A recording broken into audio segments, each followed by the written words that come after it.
सोचा था कि इनके फार्म पे जाना है, क्योंकि इसकी तारीफ बहुत सुनी थी मैंने, और आज वो मौका मिला। और उन्होंने जो मौका दिया वो आम के ऊपर जो आज उन्होंने चर्चा सत्र रखा, उसके लिए जो दिया है, तो उसके लिए मैं बहुत बड़ा उनका आभारी हूँ। आज हमारे स्टूडेंट नलवड़े जी ने आपको सब बताया कैसे आपको पूरा कल्टीवेशन प्रैक्टिस कैसे करनी चाहिए, पर्टिकुलरली केसर आम के ऊपर क्या क्या हो सकता है, वो सब बताया। मुझे लगता है कि आज जैसा एक दफे आदमी जब बूढ़ा हो जाता है तो जो ग्रैंड चाइल्ड है वो उसको सुना देता है कि आपको ये करना पड़ता है।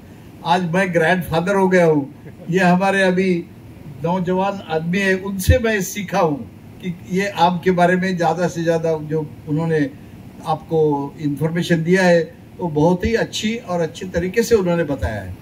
मुझे लगता है कि इस एरिया में, मुझे याद है कि जब 2000 साल में हमने औरंगाबाद में ऐसे फार्मर्स आपके इकट्ठा हुए जो केसर आम लगाते थे, और वो केसर आम लगाने के बाद जैसे बड़े बड़े पेड़, अभी जैसे किसी ने सवाल किया कि हमारे तो बहुत बड़े पेड़ है, क्या कर सकते हैं हम।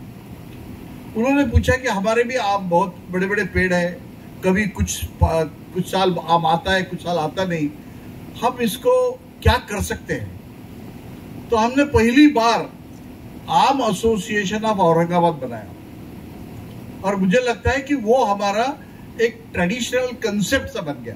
आज वहां जो आम लगाते हैं उनको पूरा टेक्नोलॉजी यूनिवर्सिटी ने दिया।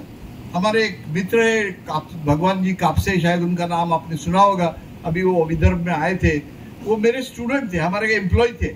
उनको हमने ये काम दिया कि आप इनको इकट्ठा करो, और इकट्ठा करने के बाद आप एक 25 ग्रोअर्स का एक आम एसोसिएशन बनाओ, और इनको पूरा टेक्नोलॉजी देके कैसे क्वालिटी आम बनाना है जो एक्सपोर्ट कर सकते हैं, वो उन्होंने काम किया। 2001-2002 में वो एस्टेब्लिश हो चुका। आज भी वहाँ के जो आम है वो डायरेक्टली एक्सपोर्ट हो रहे हैं। आप देखेंगे कि सब लोग बोलते हैं कि एक्सपोर्ट आम, हमारा केसर आम करीब करीब 50% आम हमारा एक्सपोर्ट हो रहा है, लेकिन आपको ताज्जुब होगा कि उसमें महाराष्ट्र का शेयर कितना है।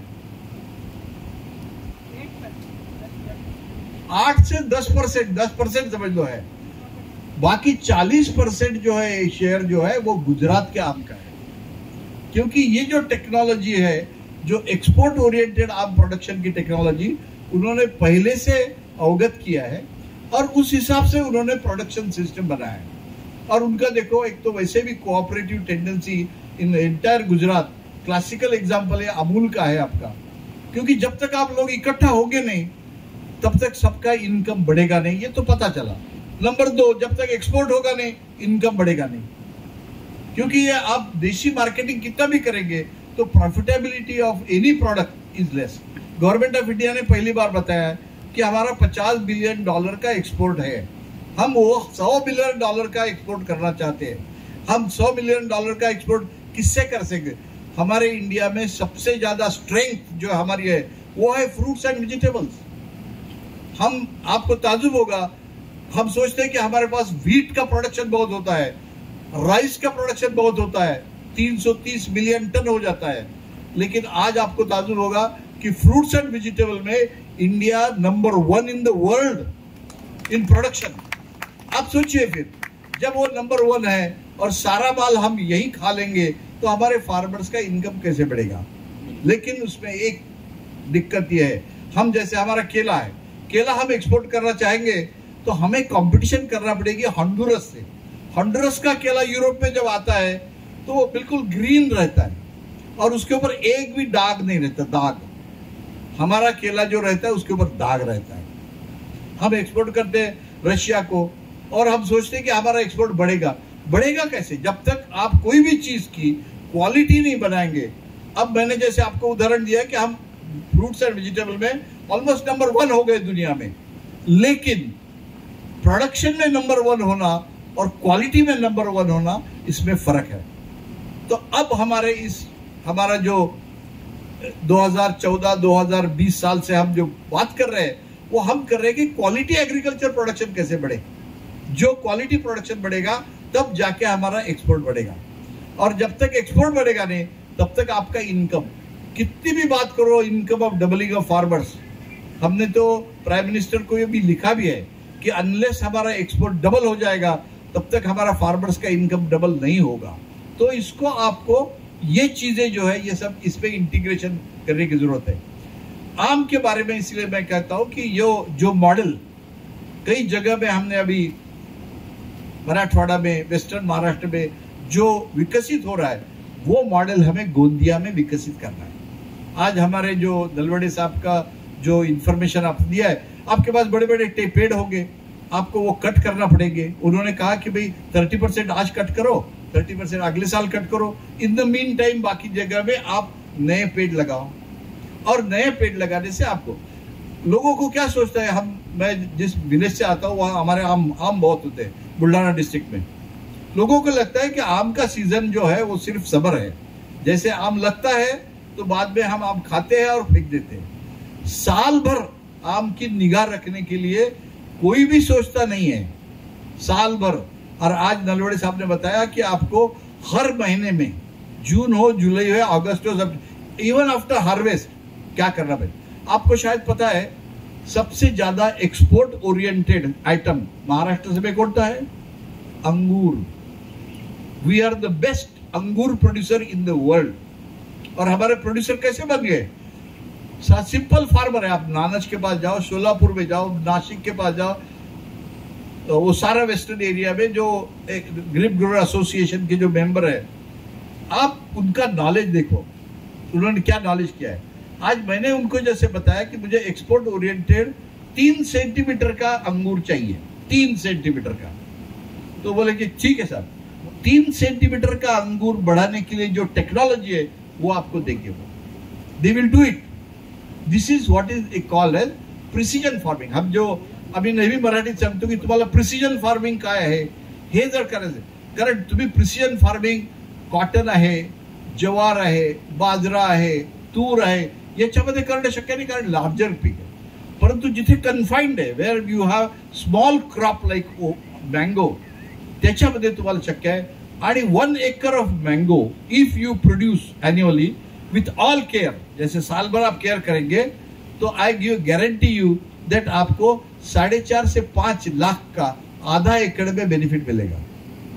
ये ऑलरेडी प्रूवन फैक्ट है। आज ग्रेप ग्रोअर का क्या हाल है? हाफ एन एकड़ grape grower is earning 1.5 lakhs पर एकड़ profit, because he has made value chain बना दिया है। प्रोडक्शन से लेके तो कंप्लीट चेन जो है इससे मार्केटिंग तक वो भी बना दिया है। तो हमें ये सोचना पड़ेगा कि हम, और ये चीज अकेले से होगी नहीं। Let me tell you very frankly, government ने बोला कि हम एफपीओ बनाओ, फार्मर प्रोड्यूसिंग ऑर्गेनाइजेशन बनाओ, ये बनाओ, वो बनाओ, लेकिन इसमें कैसा है कि हमारा मेंटालिटी अभी भी कोऑपरेटिव टेंडेंसी में नहीं होती है। इसलिए हमने कहा कि आप गठशीती करो, जो एक ही प्रोडक्ट है वो 25 लोग बनाओ, and then you make work. Then आपके पास बार्गेनिंग पावर आएगी मार्केटिंग की, एंड दिस बार्गेनिंग पावर जब आएगी तब आप उसको रेट आपका फिक्स कर सकते हैं। And that is how I think हमें गोंदिया में ये सोचना पड़ेगा। और आज का जो आपने माहौल रखा है भालचंद्र जी ठाकुर ने, वो लीड ले सकते हैं, क्योंकि इनको ऑलरेडी, इन्होंने तो वैसे बहुत बड़ा जर्म प्लाजा भी बनाया। हम सोचते हैं कि यूनिवर्सिटी में जर्म प्लाजा होता है मैंगो का, उससे भी ज्यादा जर्म प्लाजा तो इन्होंने अभी यहाँ रखा है। तो ये तो बहुत बड़ी चीज है। अब तो ये रिसर्च ओरिएंटेड काम भी हो गया है। तो ये आपको सोचना पड़ेगा। लेकिन एक बात है कि आज हमारे पास जो बेस्ट मैंगो है, जिसको एक्सपोर्ट पोटेंशियल है, वो है केसर। आज अभी किसी ने मुझे सवाल पूछा कि इस साल भी ऐसा हुआ, कुछ तो भी स्टॉर्म आ गया, ये आ गया, और काफी आम गिर जाते हैं।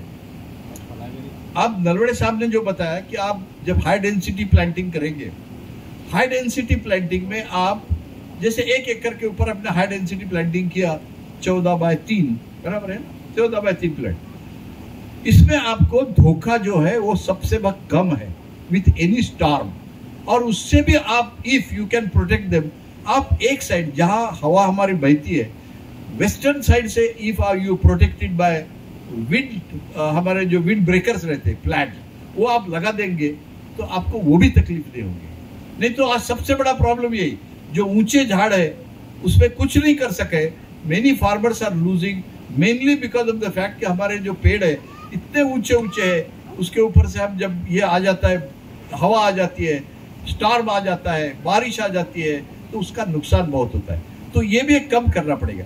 किसी ने पूछा है कि हमारे पास एनिमल का भी प्रॉब्लम है, अभी हमारे एक मित्र ने कहा इससे social problem, it is not only confined to mango, ये तो सारे क्रॉप्स के लिए है। तो इसमें भी हमें कोऑपरेटिव तरीके से समझा। अभी आजकल हमारे यहाँ म्यूजिकल निकला है, कुछ साउंड निकलते हैं, बाघ के साउंड, वो लायन के साउंड, ताकि वो भाग जाएंगे। फिर भी हमने देखा कि जो बंदर है बहुत इंटेलिजेंट है, उसको पता चल गया कि ये साउंड भी आर्टिफिशियल है, तो वो कुछ दिन के बाद। लेकिन हमें इसमें थोड़ा सा रिसर्च करना पड़ेगा।